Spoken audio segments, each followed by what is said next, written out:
will start about that electric charge and field. So in case of that electric charge and field, so already we know some basic aspects. So let us discuss about some neat applications related to electric charge and field. So basically we know that in case of that charge,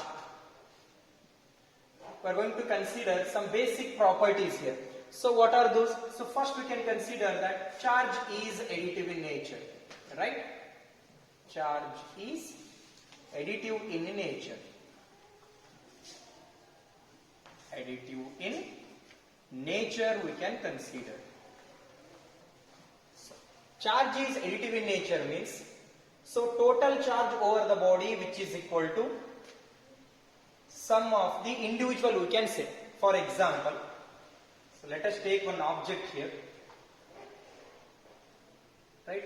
So over this body I will take the charge 1 nanocoulomb and plus 2 nanocoulomb, and I will take that minus 3 nanocoulomb. So what is the total charge over this body I want to find out here. So from this basic definition, total charge which is equal to sum of the individual Q1 plus Q2 plus Q3, so of Q of n we can consider. So it means that, so total charge we can consider. So total charge over the body which is equal to sum of the individual, right? So Q which is equal to, Q1 means plus 1 I can consider, and Q2 means plus 2 I can consider, later on I can take nanocoulomb, and Q3 is minus 3 nanocoulomb, right? Then what is the total charge over this body? So this is plus 3 and minus 3. Then total charge over this body is 0. It means that this body is electrically neutral we can consider. Next we'll go for that another property, charge is conserved. Charge is conserved we can consider. Charge is conserved. So the meaning of conservation of charge is, so in case of that conservation of charge we can consider, charge can neither be created nor be destroyed, but we can transfer the charge from that one body to another body. While transferring the charge from that one body to another body, already we know that if the body is ready to lose the electron, that body becomes positively charged, whereas if the body is ready to receives the electron, that body becomes that negatively charged. So this is about conservation of charge. And third important property we can consider, so that is charge is additive in nature is also we know, and charge is conserved. And third property is charge is quantized. Charge is quantized. Charge is quantized. The meaning of quantization of the charge is, so whatever the total charge over the body which is there, the total charge over the body which is equal to integral multiple of the charge over the electron. So total charge which is equal to integral multiple of the charge over the electron, where n represents that integer here.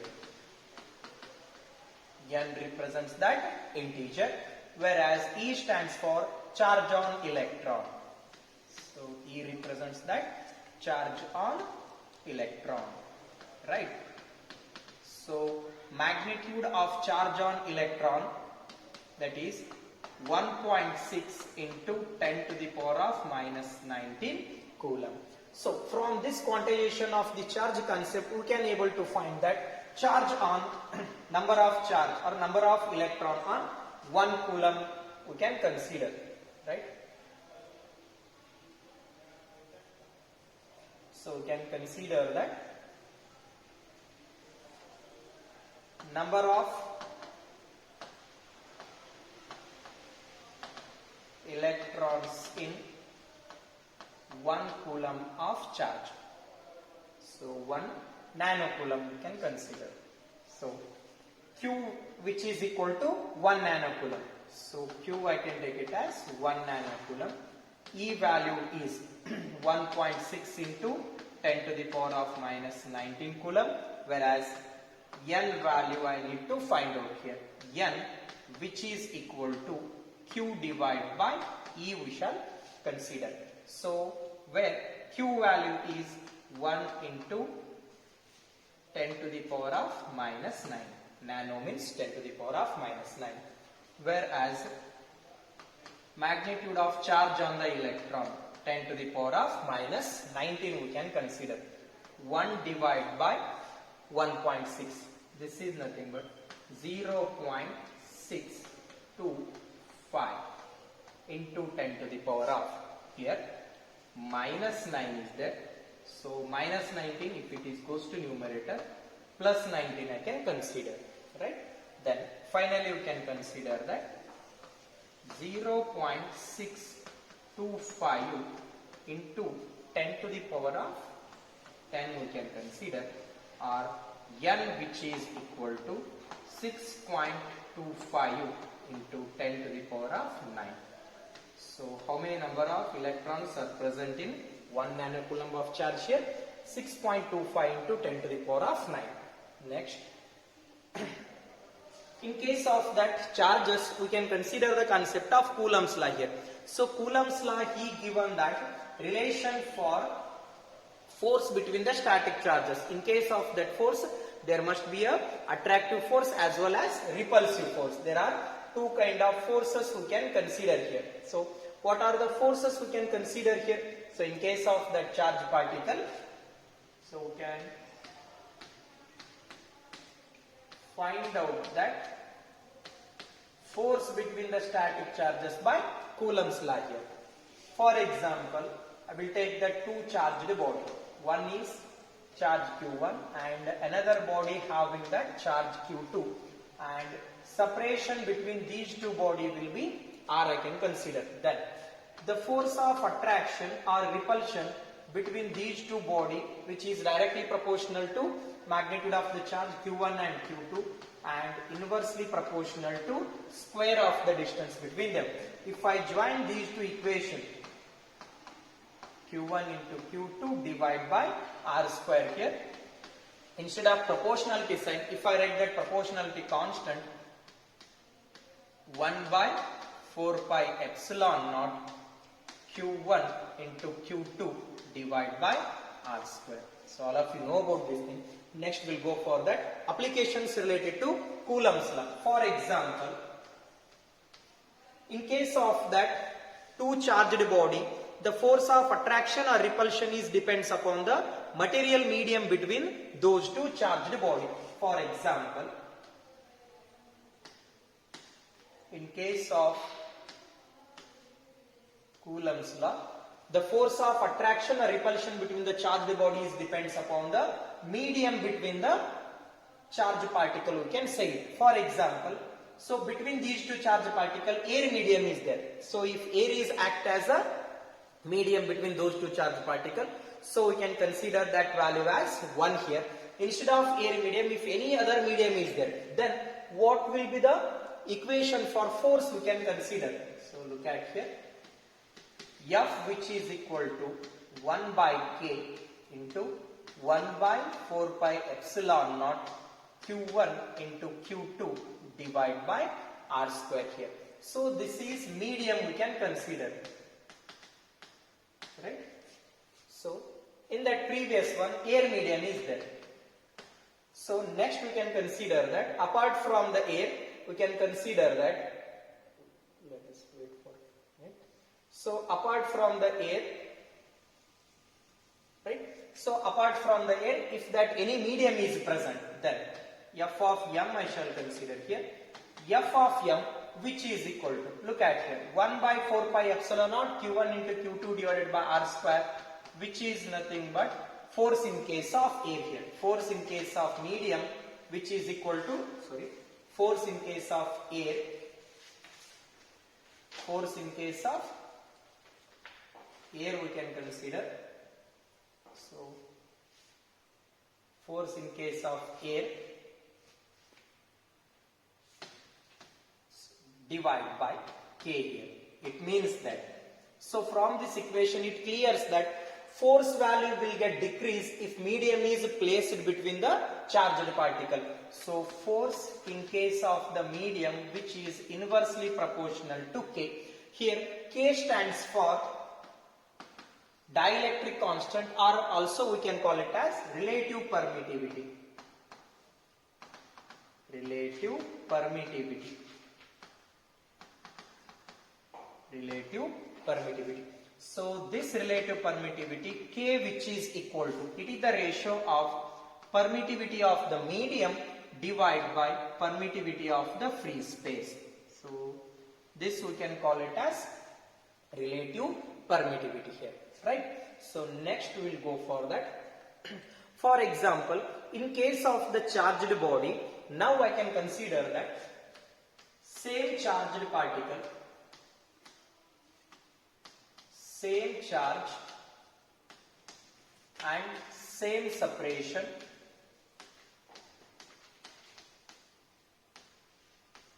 same charge and same separation are placed in different medium.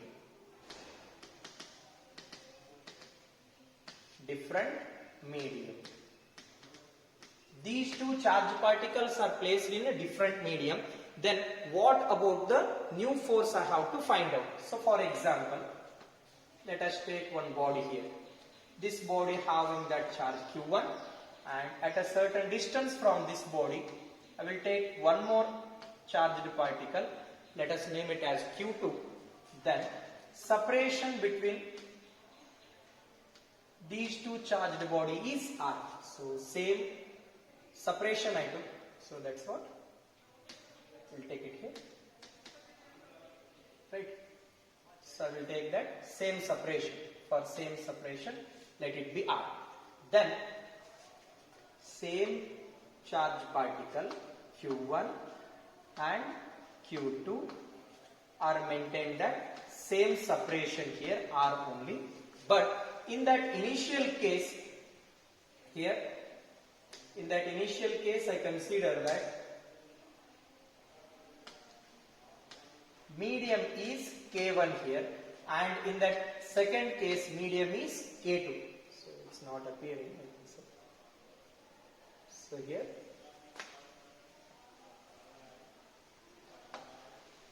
So here medium is K1 and this medium is K2 here. Then I will write that force for the first equation, F of 1, which is equal to, so 1 by K1 into 1 by 4 pi epsilon naught Q1 into Q2 divided by R square. For the second case, F of 2, which is equal to 1 by K of 2, medium is different. So 1 by 4 pi epsilon naught Q1 into Q2 divided by R square. Let us divide these two equations. F1 by F2. Simpler mathematics term is there. So these two terms cancel out. Q1, Q2, R1, R2 term cancel out. So it seems like that K2 by K1.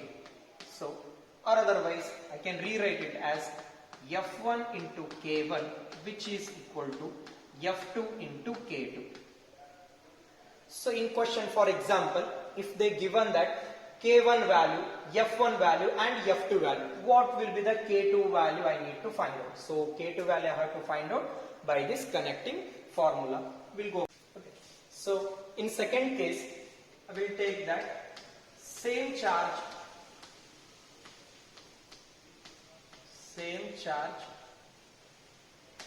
same medium,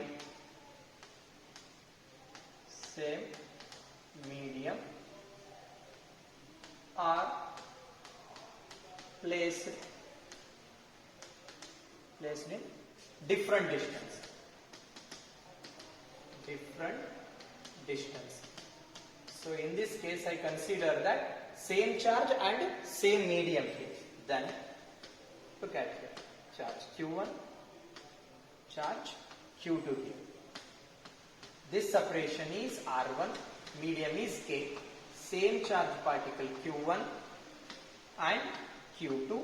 Median between them is K only and separation is R2. Then what about the relation between force and distance yet to be find out here. F1 which is equal to 1 by 4 pi epsilon naught Q1 into Q2 divided by R1 square. For that second one, 1 by 4 pi epsilon naught Q1 into Q2 divided by R2 square. If I divide these two, F1 by F2 which is equal to 1 by 4 pi epsilon naught or Q1 Q2 term getting cancelled out. It seems that R2 square divided by R1 square, or also we can rewrite it as F1 into R1 square which is equal to F2 into R2 square. In that question, if they given F1 value and if they given R1 value and if they given that R2 value, so I want to find out that F2 value by directly this formula. So hope you get these things. We'll go for the next applications here. For example, now I will take that two charged body, charge Q1 and charge Q2 here, right? Separation between them is R1 and median between them is K1. Same charge particle Q1 and Q2 I will consider. Q1 and Q2 I will take. Q1 and at a certain distance another charge particle Q2 I will consider. This distance is R2 and separation between them is, median between them is K2. So in these two cases, of course, force will be different. F1 and F2 value will be different. But even though for a different separation and for the different medium, if I want to get that same force here, F1 will be equal to F2. In order to get the same force, what should be the distance R2 I need to maintain, I have to calculate. Did you get my point? Look at here. For different separation and for different medium, of course I will get that different force. Even though if I want to get that same force here, F1 should be equal to F2. Under what condition these two forces will be same here? In order to get the same force in these two cases, I need to decrease the distance in the second case here. Up to what distance I need to decrease the distance here? So in order to calculate that distance for getting the same force, this case is for same force, right? In order to maintain the same force, what should be the R2 value I need to find out here, right? So I will take directly here. F1 means 1 by K1, 1 by 4 pi epsilon naught Q1 into Q2 divided by R1 square. This force which is equal to F2, 1 by K2 into 1 by 4 pi epsilon naught Q1 into Q2 divided by R2 square here. 1 by 4 pi epsilon naught term and Q1 and Q2 term will get cancelled out. Finally, I will get that K1 into R1 square which is equal to K2 into R2 square. Right? So if you know K1 value, R1 value and K2 value, so I have to find out that in order to get the same force, what should be the distance I need to maintain here. For example, K1 is air. For air medium, K value is 1, right? And if K1 is equal to 1, K2 let us take it as K. R1 I will take it as in generally R0 and R2 I will take it as R here. Then K1 is 1, R1 equal to R0, here R0 square which is equal to K, here R square. Then what should be the R value here? So here R value, R0 value, so R0 square divided by K which is equal to R square, or simply R which is equal to R0 divided by square root of K we can consider.